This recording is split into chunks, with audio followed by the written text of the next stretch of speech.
হয়তোবা হয়তোবা আমরা জুলাই অভ্যুত্থানে অংশগ্রহণ করাটা আমাদের ভুল ছিল।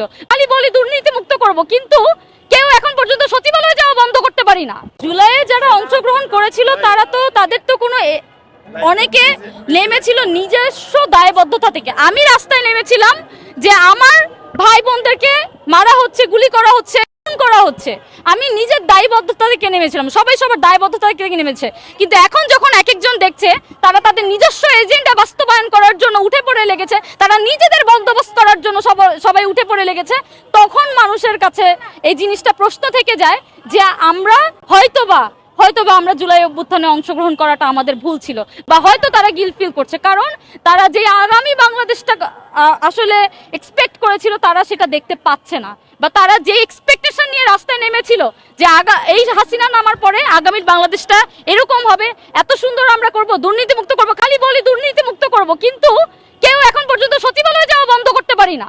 সচিবালয়ে আমরা যাওয়া বন্ধ করতে পারি না। আমরা দুর্নীতি মুক্ত বাংলাদেশ গড়তে চাই, কিন্তু সচিবালয় মন্ত্রণালয়ে আমাদের ঘুরতে থাকতে হবে কেন?